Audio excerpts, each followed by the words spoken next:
Wesh les frérots, j'espère que vous allez bien les gars, nouvelle vidéo avant match Dortmund-Barcelone, quart de finale, retour de la Ligue des Champions, après un match aller démonstratif de la part de Barcelone qui a humilié le Dortmund 4 buts à 0 avec un doublé de Lewandowski, un but de Yamal et un but de Rafinha. Durant ce débrief les frérots, on va un petit peu voir la composition idéale, mon pronostic, quoi faire, etc. Est-ce que le Barça et est-ce que Barça est sûr déjà d'être qualifié? Ça, on va voir un petit peu durant le débrief de tout ça. Avant toute chose, les gars, j'aimerais vous remercier énormément pour les vues, les likes qu'on fait, les frérots. Je voudrais vous demander pour une dernière fois, non, pas une dernière, je vais encore demander, c'est sûr, de vous abonner, de liker, partager, commenter, les frérots, en espérant que Dieu vous le redonne, en espérant que Dieu vous le redonnera mille fois, pardon, les frérots. Voilà, les gars, maintenant, je vous laisse tranquille. Je vous laisse pour l'avant-match. Let's go, les gars, on est parti. Et encore, merci. Merci beaucoup, les gars. Let's go.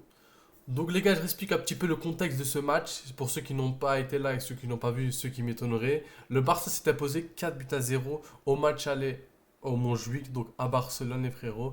Un score vraiment écrasant, un score où tu es presque sûr à 99% d'être qualifié. Mais moi les gars, je vais vous dire pourquoi. Je suis pas encore rassuré. Non, je suis pas rassuré.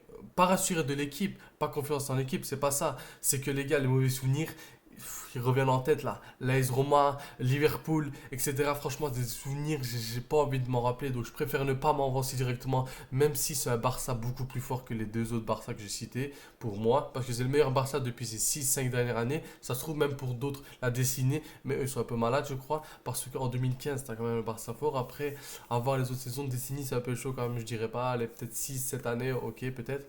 Mais voilà, franchement, moi les gars, moi je vais vous dire pourquoi. Comme je l'ai dit, les gars, c'est un meilleur Barça. Donc pour moi, tu as de quoi être assuré, clairement. Parce que tu gagnes 4-0. Tu es la meilleure équipe au monde cette année, il faut dire les termes. Pour moi, Barcelone, on est la meilleure équipe au monde. Derrière nous, tu as Paris pour moi. Mais nous, on reste quand même, pour moi, la meilleure équipe au monde. Donc c'est pour ça qu'il faut pas trop se faire des idées comme quoi on va perdre. Même si, les gars, je comprends les personnes qui veulent qui sont pas rassurés à 100% pour les mauvais souvenirs à l'ancien, comme pour les mauvais souvenirs à l'ancien. Maintenant les gars, faire attention parce que en l'entame de match, pourquoi je parle de l'entame du match? Parce que c'est simple, Dortmund ils seront chez eux dans le Signal Iduna Park et comme on le sait les gars, le Signal Iduna Park c'est un des stades les plus bouillants d'Europe les gars, si ce n'est le plus bruyant et bouillant, tu vois?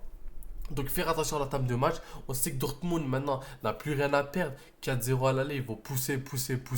Donc faire attention au gros pressing de Dortmund. Bien s'en servir pour bien dégager la zone soit sur les côtés, soit casser des lignes au milieu pour bien les démonter. Parce qu'on a bien vu au match aller, Dortmund ça presse à 6 au milieu. Avec une passe cassée d'Inigo Martinez ou de Koubarsi, ça se retrouvait Barcelone en 5, 6 contre 4 quoi. Donc faire attention, non, pas faire attention, allez le faire, franchement, allez le faire, ouais, allez le faire. Maintenant, comme j'ai dit, attention au pressing de Dortmund, ne pas stresser parce que Dortmund, pardon, je, je crois qu'ils vont quand même inscrire un goal durant ce match-là, si ce n'est deux. Donc faire très attention à répondre après parce que si tu encaisses un goal, direct répondre, laisse pas direct prendre un goal, puis deux, puis trois. Ça va vraiment te motiver. Donc faire attention à l'entame de match parce que si Dortmund met un goal, croyez-moi qu'ils seront rassurés avec les supporters, etc. Ils seront boostés. Donc faire très attention. Concernant le Barça, les gars, moi j'ai pas trop d'inquiétude concernant le Barça parce que pour moi, comme je l'ai dit, on est la meilleure équipe au monde. On est en 2025, on n'a pas encore perdu. On est en forme, on a des joueurs étincelants. Maintenant, concernant la question de la rotation des joueurs, est-ce qu'il faut changer, est-ce qu'il faut pas changer? Concernant la rotation, les gars, moi j'ai vu beaucoup de personnes qui voulaient changer de l'équipe. Quand je dis changer l'équipe, c'est pas à fond à 100%. Je comprends, je suis d'accord aussi de faire une petite rotation, mais garder toujours une équipe compétitive.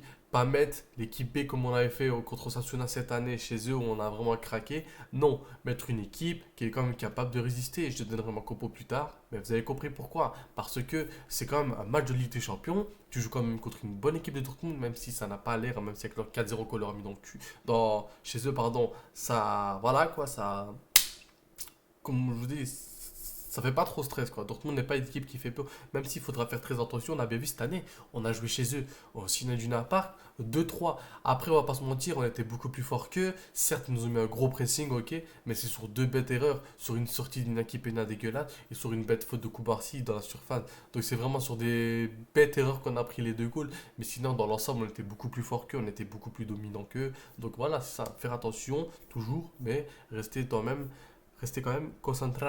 Concernant ma composition, les gars, moi c'est simple, les gars. Moi je veux une équipe quand même qui reste compétitive. Donc au goal, Chesney. Chesney ne change pas, il va pas changer du gardien. J'espère qu'il va pas se blesser parce que ce sera le titulaire indiscutable du début à la fin de l'année, à partir de maintenant, même bien avant. Défenseur central, je mettrai Araujo avec Koubarsi. À droite, Koundé. À gauche, Gérard Martin. Une défense quand même qui peut être une défense type, même malgré l'absence de Baldé et l'absence d'Inigo Martinez, pas à cause de blessure Inigo, mais pour faire reposer un petit peu. Les deux cadres, donc moi je mettrai De Jong avec Pedri. Oui les gars, De Jong avec Pedri. Ensuite, en 10, je mettrai Gavi, parce que Gavi c'est pas un joueur qui joue beaucoup. À gauche, je mettrai Rafinha.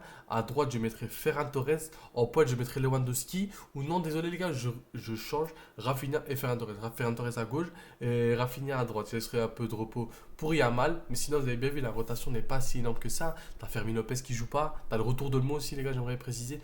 T'as Fermin Lopez qui joue pas. T'as Yamal qui joue pas. Et t'as Baldé qui joue pas. Donc ça veut dire trois rotations, c'est déjà assez. Il faut quand même garder une équipe compétitive face au Dortmund.